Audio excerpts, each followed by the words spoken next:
pessoal, hoje eu quero falar do PT. O PT está completando 40 anos e tem uma série de atividades festivas, políticas, culturais que o partido está promovendo com base principalmente aqui no Rio de Janeiro. O PT foi um fenômeno muito importante na história do Brasil. Eu diria, inclusive, que houve 3 momentos de incorporação das massas populares a mais direitos políticos, sociais, trabalhistas. O primeiro deles foi com a Revolução de 30, quando Getúlio Vargas sobe ao poder e começa a dar cidadania aos trabalhadores. Data daí a legislação trabalhista, data daí o direito de voto para as mulheres, depois a aposentadoria, enfim, uma série de medidas que começam a tratar como cidadãos os trabalhadores.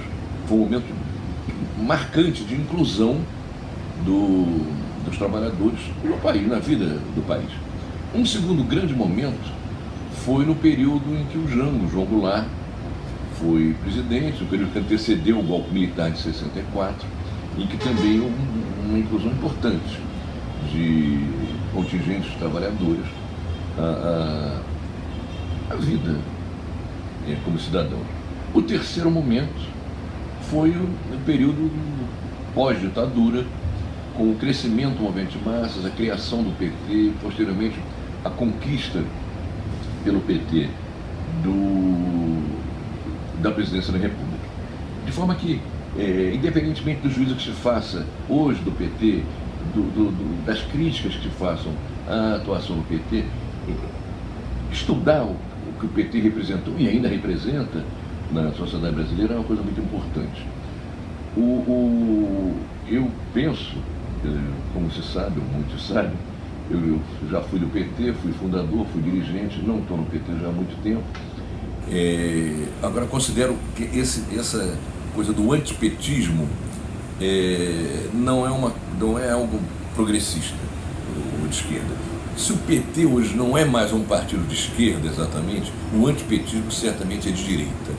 De maneira que não deve se embarcar nessa canoa. O PT governou vários estados, várias prefeituras, e governou por 2 mandatos do Lula e 1 mandato e meio da Dilma a República, o país. Ele trouxe mudanças interessantes, mas a maior parte delas não foram mudanças estruturais. Ele teve projetos sociais importantes, agora nada estrutural, eram formas de melhorar a situação dos mais miseráveis. Importantíssimas essas medidas, tiveram efeitos muito positivos. Agora não são coisas estruturais, não são coisas que vão perdurar.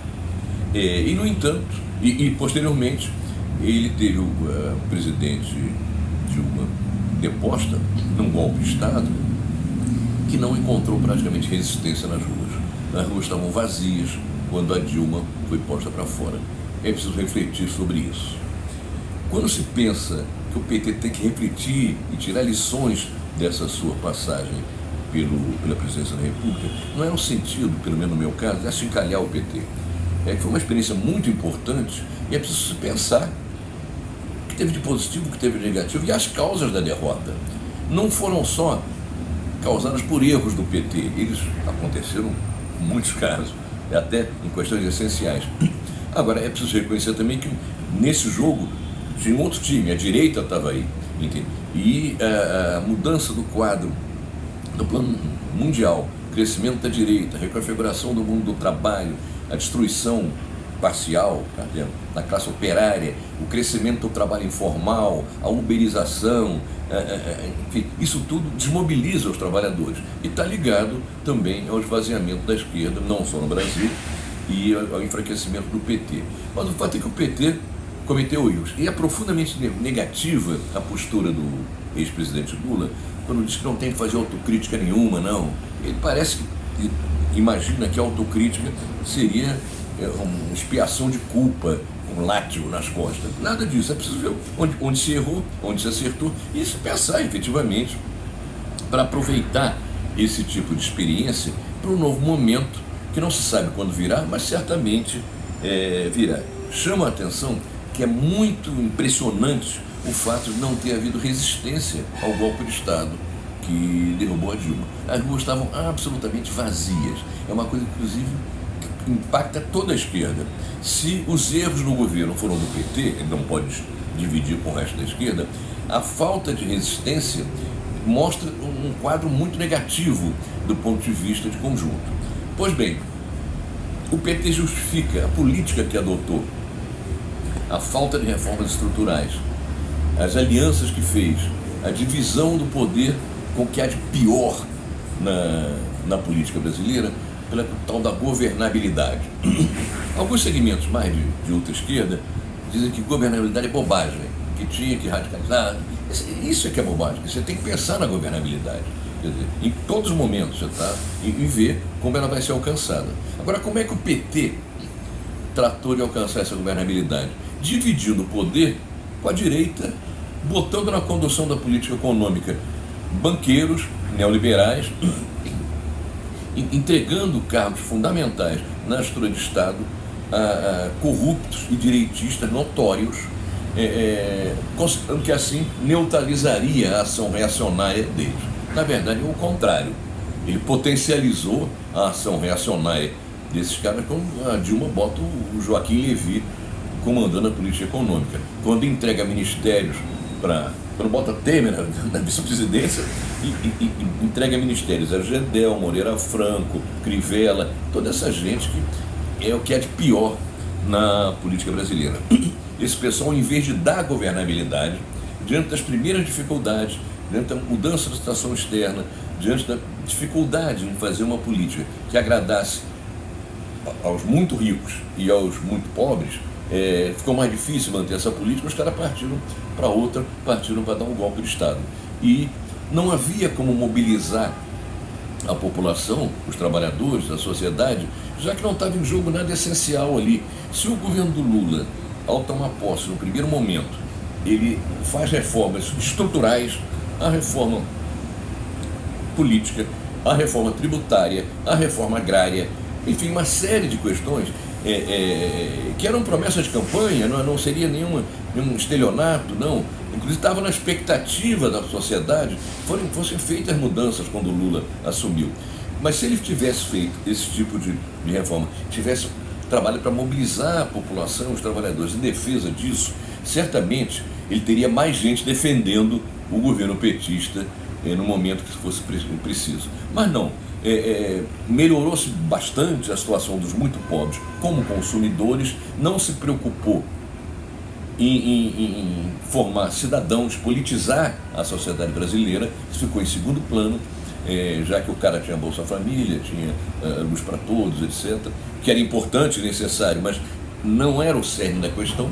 Não foram feitas reformas estruturais e a população, por que ela ia para a rua defender uma presidente que tinha o Joaquim Levy comandando a economia e mantendo no essencial os privilégios dos ricos, dos bancos, etc.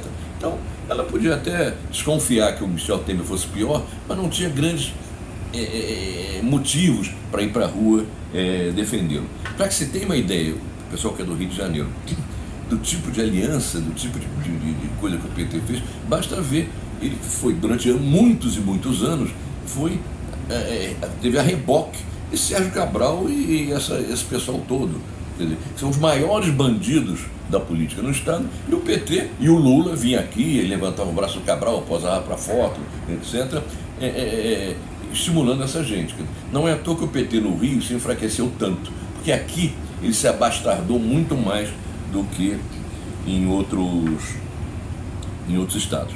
O fato é que essa experiência foi uma experiência importante como experiência, mas ela acabou, e o resultado disso acabou sendo, enfim, a eleição do Bolsonaro, não por culpa do PT, mas o resultado de um conjunto de políticas e de uma situação dada que fortaleceu a direita.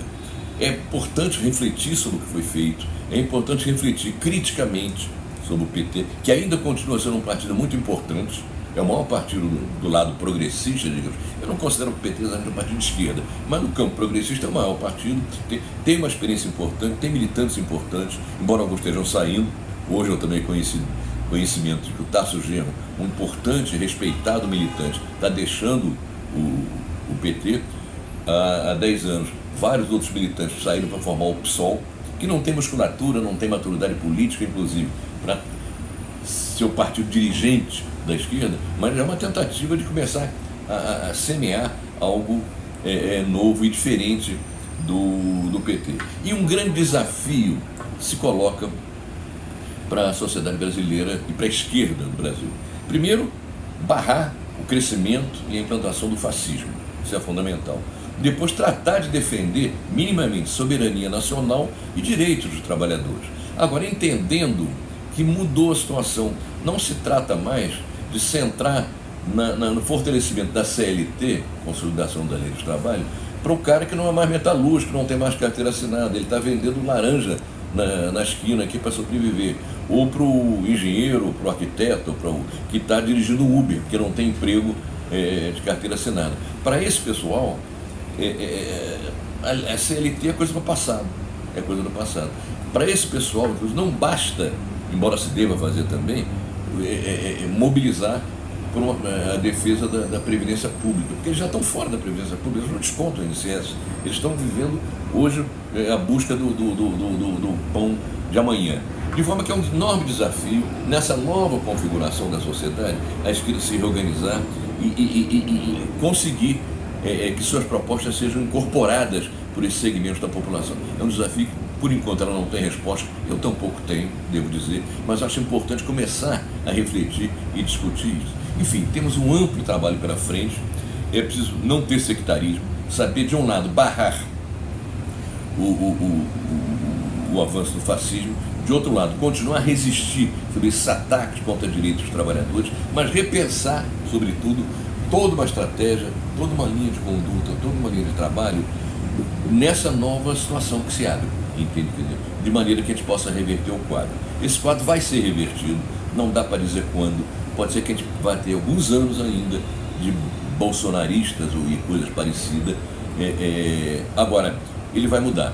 E houve momentos na história da humanidade que a situação era muito pior, ela acabou mudando. Eu gosto de dar o exemplo da situação que antecedeu a Segunda Guerra Mundial e até o início da Segunda Guerra Mundial. Parecia que o Reich dos 1000 anos ia estabelecer uma dominação por séculos, pregando o extermínio de uma parte da humanidade, pregando a escravização de outra parte, e sendo imbatível, entende? Tomou a Europa toda, invadiu a União Soviética no início dos anos 40, etc. No entanto, em 1945, foi assinada a rendição incondicional pelos nazistas e com o fim da guerra, e a bandeira vermelha foi hasteada em Berlim. Uma bandeira vermelha vai ser hasteada também no Brasil, não sei quando, mas vai. E vamos à luta, vamos tratar de brigar por isso. Sim, você que nos acompanha, se inscreva no nosso canal, se ainda não se inscreveu, clique no sininho, porque esse sininho serve para você ser avisado cada vez que houver uma nova emissão nossa. Um forte abraço e até a próxima.